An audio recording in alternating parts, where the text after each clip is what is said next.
Hello Langga, welcome to Tito Mard's Kitchen, and today I will be cooking a chicken pochero Ilonggo style. You know naman, my family loves sabaw-sabaw na ulam. So if you're interested, watch na. But first, watch muna my intro.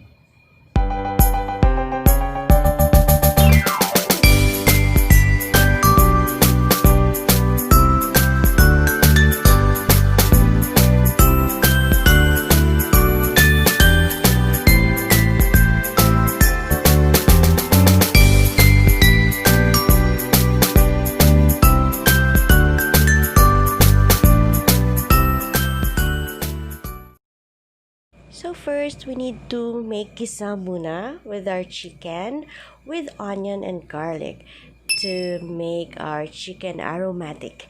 And of course, para mawala yung mga dugo-dugo sa parts ng ating chicken. So, isaute lang at igisa ng mabuti ang ating chicken.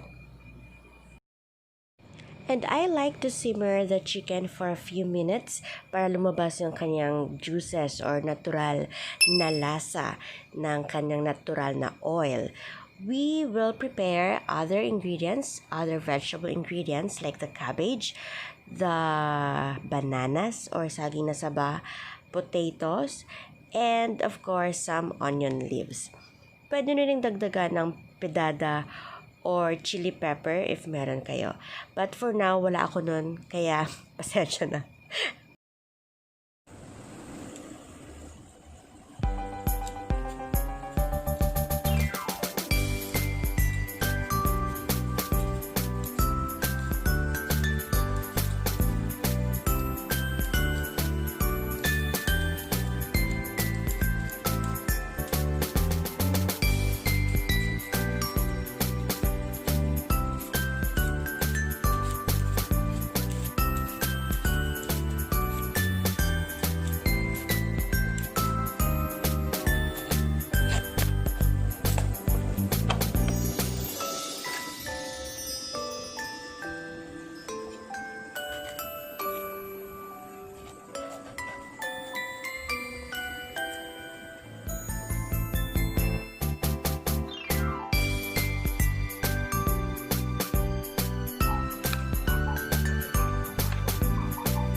So after we cut and slice all our vegetables ingredients, balikan natin yung ating chicken.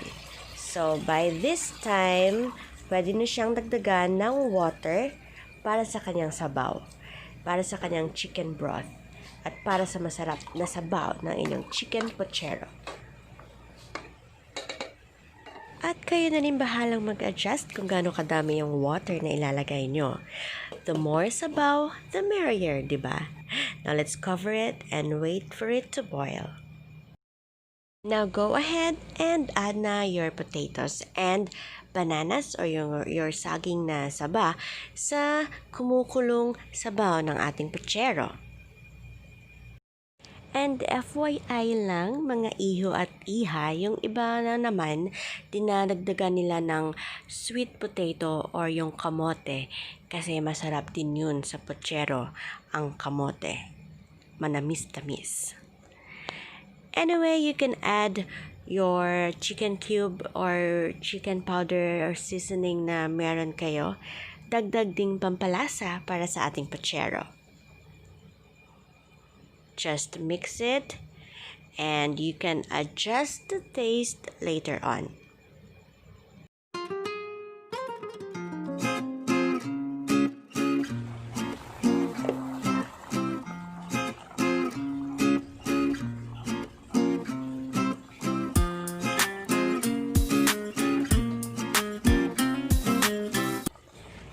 After 15 to 20 minutes, malambot na yan sigurado yung ating chicken, yung ating potato, at yung ating saging. Kaya, it's time for you to check on it. And it's time for you to adjust the taste. Pwede nating lagyan ng kaunting salt and kaunting black pepper to taste. At kung meron kayong mahabang sili or yung chili pepper na kulay green at saka red, masarap din yung ilagay sa sabaw ng pochero para manamis-tamis siya at medyo maanghang.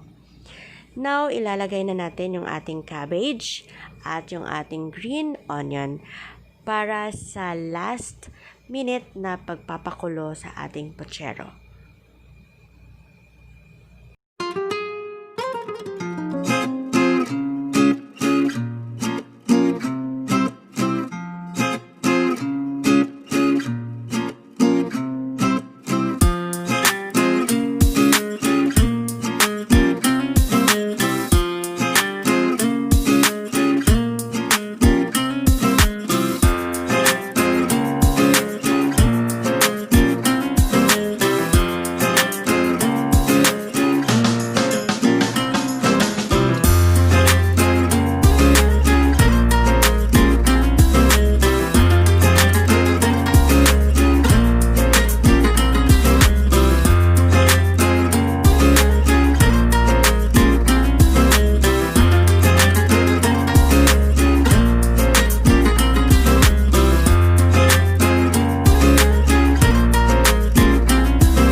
Finally, our chicken pochero is done.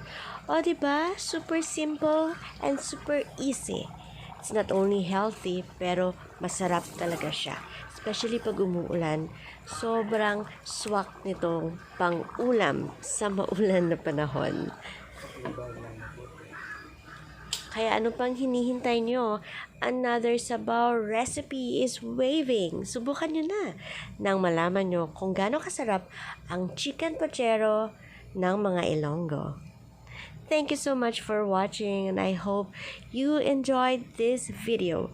Please don't forget to like and subscribe on my YouTube channel and please comment down below po any request nyo or suggestions para sa ating future recipes. Thank you mga langga! Bye!